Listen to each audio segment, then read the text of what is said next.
everybody, it's Liz here.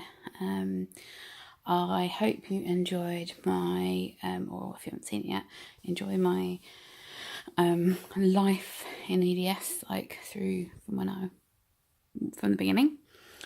That I've saved for a while to post. It's quite a long one, but it just tells you like the symptoms I had growing up before I got diagnosed, when I got diagnosed, and then all the things that happened after that up till now. So it's like 35 years and 35 minutes. It's like a minute per year of my life, basically. Anyway, I thought I'd be doing a bit of an update because I don't really have anything to update with. I've did my video on the scopes and how that was, and since then I've had more issues. I've just spoken to my GP today, and he's so frustrating because a lot of people I know with EDS and gastro or just EDS find this is that your GP just does not get it at all. Like, he says, oh, it's very specialist stuff, you have to wait till you see your gastro. But the trouble is, you only get to see your gastro doctor every 6 months or a year, or however long you have your appointments. You don't get to just see them like you can your GP. And he's supposed to be the person in between that's like, oh, right, let's try this, or right, just try that. And I've got my hydrogen breath test this Thursday, so in 2 days. This will rule in or out whether I have got bad bacteria in my gut, because all the things are pointing to that at the moment. My concern is that I put the flu jab for this coming Saturday on the 13th, and I said to him, am I okay to have that considering my stomach issues? And he goes, as long as you don't have any fever or any infections, then you'll be fine. And I'm thinking, well, technically, if this breath test shows that I've got bad bacteria in my stomach and the treatment for that is months of antibiotics, then I do have an infection that just hasn't been treated for 3 or 4 months. So I have got an infection. And if it means I can't get the flu jab, then I'm screwed, because I need it every year. I once didn't have it and I got flu, and I once had it and still had the flu. I've only ever once caught the flu from it. It's quite rare to get. People always panic. They think, I'm not going to get the flu jab because I'll get the flu. But it means that it's trust me, way better to have the side effects of the flu jab than it is the actual flu. Because the actual flu, you literally feel like you're dying. It's literally like having an EDS and POTS flare, really bad flare, both on the same time, on the same day, lasting for 3 weeks. It's horrible. It's like you can't move, you can't eat, you can't breathe, you can't do anything. It's horrible. So anyway, so there's that. And then the newest thing is that my eyes have been really hurting me. I even think I may have mentioned it in my last video, I'm not sure, but my eyes have been really sore, well, for a year now. But I went to the eye clinic earlier this year, and they gave me some drops. They said it was allergic conjunctivitis. I had some like lumps in the inside of like up there, and it was all red in both eyes, but this eye, my left eye, has been the worst. And they were like, oh, considering you've got all these allergies, that makes sense, blah blah blah, and gave me some stuff, and it seemed to clear up. And I just used sodium chromoglycate eye drops because it's a mast cell like blocker thing, and that was it. And then a few weeks ago, my eyes really got sore again, worse than before. Left eye still worse than this side, but this side was hurting too. Got an emergency appointment at the eye clinic, and the eye doctor was like, well, I'm pretty sure I know what this is. I think it's Sjögren's syndrome, which I've actually heard of before because I've heard a few EDS people mention it that I have seen on Facebook groups. I don't know if there's a relation, but certainly on the chart of symptoms, one of them is gastroparesis, because you can get Sjögren's if you have other issues. And I think it's a precursor to lupus. And I've always suspected that lupus is floating around somewhere because I have a lot of similar symptoms. But I am being referred to see a specialist about that, because the lady who I saw, the doctor, she's amazing, way better than the other person. And she said, I've never had she said, have your eyes been itchy? And they literally don't. If I have like an allergic reaction, like if I like rub my face at my cat or something, or if I dust and loads of dust and I'm allergic to, or go outside and the grass has been cut, yes, my eyes will itch, my nose will run. But in general, my eyes hurt throughout the day with my glasses on, and they don't itch at all. And she said that is the sign, because she did the orange drops in my eyes, and she said they're dry completely. And I said, but my eyes have been running. That was another thing. And she said that that's false tears. Apparently I have completely dry eyes, like nothing in any of the ducts. There's 3 ducts. There's mucus ducts, tear ducts, and another duct. I don't know what it is. And all of that is dried out. So that's why they're sore. And the reason they run is because they're protecting your eyes from like sticking together, basically. It's like a automatic response from your body. But it's an autoimmune disorder, Sjogren's. It's spelled Sjorgens, which, yeah, Sjogren's does, yeah, Scandinavian, I suppose. I don't know much about it at all. I've just joined a Facebook group because I'm really like, what the hell? Because my mouth, as you can see, I'm always dry lipped. I've always got a dry mouth. And I always assumed it was my medication because I've always been on a lot, and a lot of them can give you dry mouth, so I just assumed it was that. But when you look at all the other symptoms Sjogren's gives, it ticks a lot of stuff, especially the gastro stuff. So, like I said, she has given me some new stuff. I've actually got one here. It's called Hyalofort, Forte, I don't know. That's throughout the day, and then I've got another one to take just at night, which you put just before you go to sleep, because it's a really thick, greasy, oily drop, and then you can't see really after you put that in, so you can't go back on your phone if you can't sleep. So that's to lubricate them throughout the day. I don't know if there's any treatment. Some people need surgery, some people don't. Some people just use drops forever. She thinks sodium chromoglycate is useless, but I'm keeping on with that, just because I do get my allergies with my itchy eyes. If I have, say, stroked my cat and then rubbed my eye, then it will immediately start itching. But other than that, yeah. So it's a bit of a shock because I was not expecting that. So I don't know how long it would be till I see another doctor, but this other doctor is a frontal eye specialist, because apparently Sjogren's is the front of your eye, because that's where your dots are, like they're in the corners here. And she said that, they're dry, there's nothing there. So I was like, great. And then I spoke to my GP because I obviously am waiting around, and I've got like one test this week, and then next Friday I finally see my gastro doctor. Or probably one of his consultants, but my mum's coming with me, so I'll probably see him. And yeah, I was just so frustrated. I called the GP surgery to see if there's any results, because I have nothing, like none of the blood tests, none of the stool sample tests, nothing. And I'm like, is there anything to go by that can help me until I see the gastro? And the receptionist said, oh, well, your stool sample for the calprotectin is, it says it's elevated. And then of course I googled that, and I was like, okay, that's like IBD Crohn's thing. But then the scopes I had didn't show IBD or Crohn's. So they put in a phone appointment with my GP, and he's just told me that basically it was elevated a little bit, but nothing to be too concerned about, which of course is speak for I have no idea, because he really doesn't know what gastroparesis is. He even said that he was like questioning some of my meds and why I take them, and they can cause stomach issues. And I'm like, I have a diagnosed condition already. The meds I take, I've been taking for years. The new ones I take haven't affected my stomach. In fact, I've got more constipated than anything else.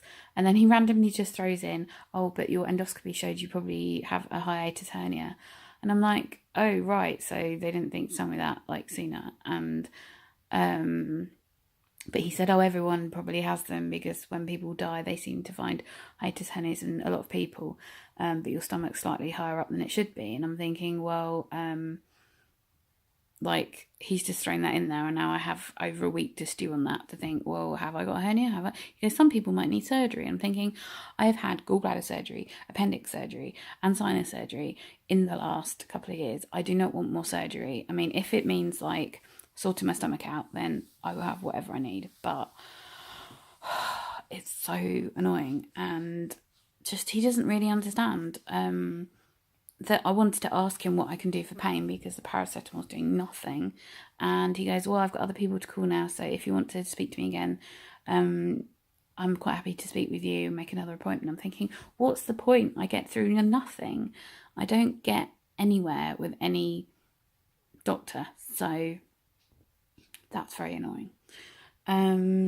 So that's where I'm up to. Symptoms wise, I have figured out finally.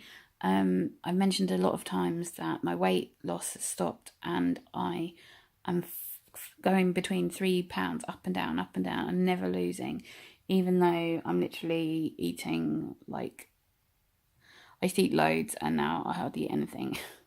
And I finally figured out from the amazing Facebook group Gift, which is the Gastrointestinal Failure Trust, or Gastroparesis and Intestinal Failure Trust, sorry, UK.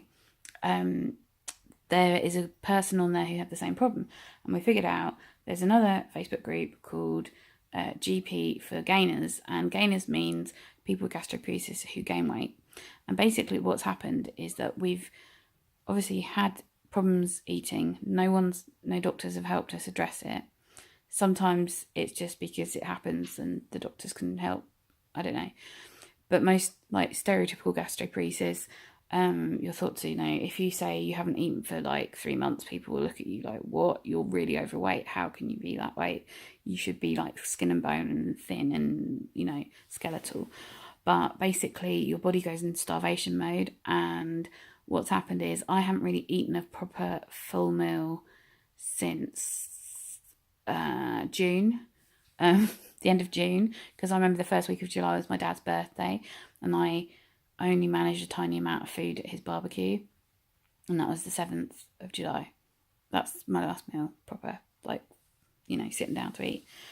And so now my body has got so used to, because I have no appetite. I'm nauseous all the time. I've just had to take an anti-nausea because I'm like, I've had my one elemental drink today, and I had a few lentil crisps earlier. They're sea salt, they're gluten-free.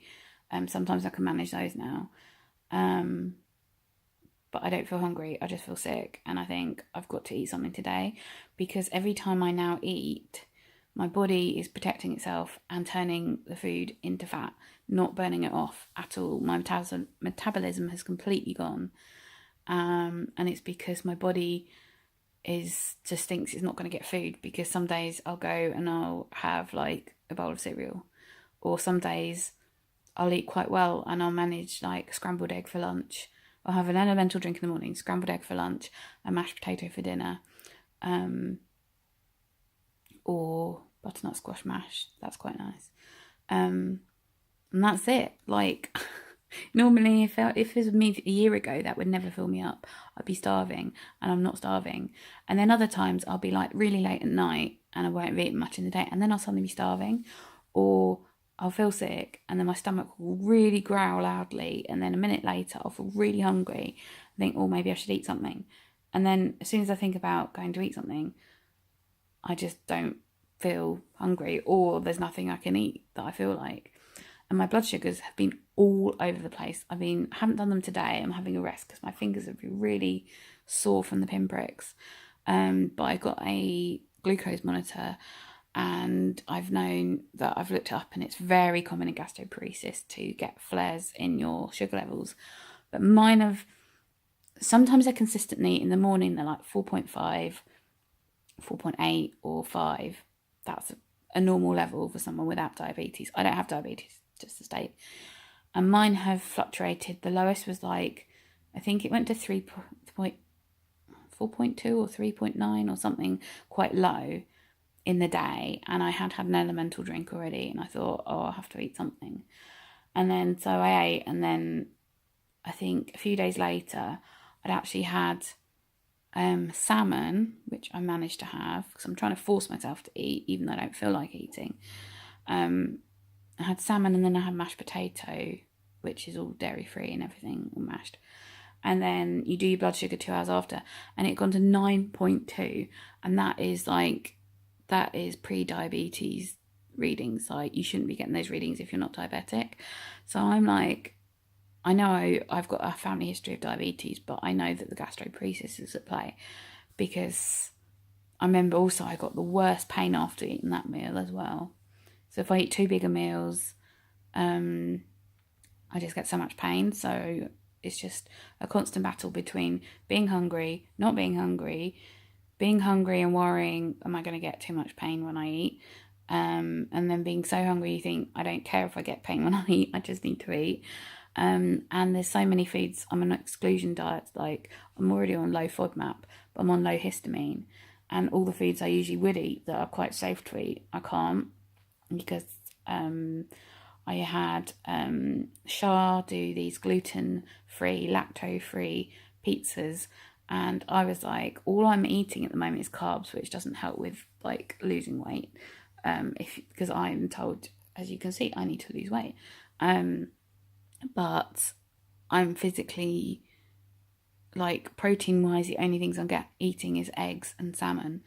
I don't feel like eating meat. I've not ever been a big meat eater.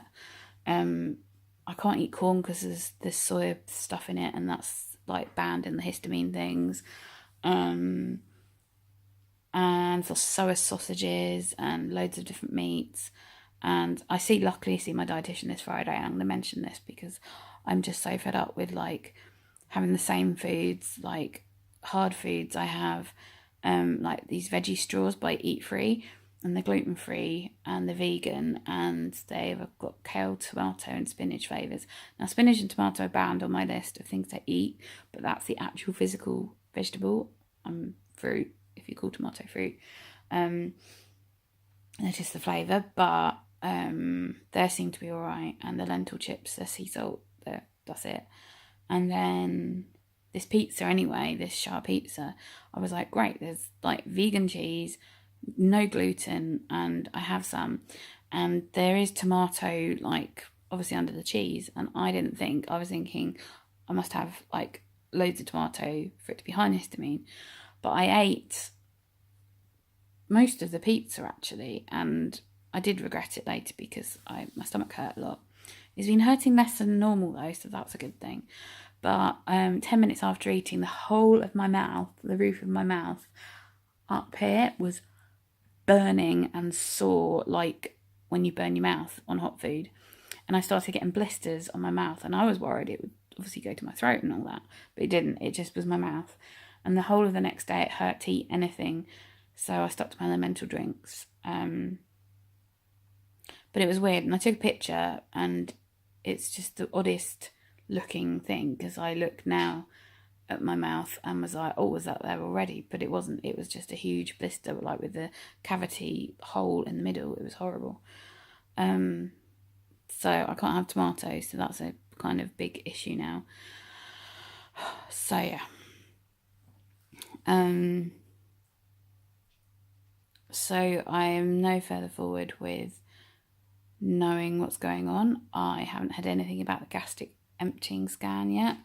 I suspect that I have to wait to see my gastro doctor next week for him to arrange that, because all along this is what I've really needed, and I've had all these other tests which are showing other things, but I still need a gastric emptying scan.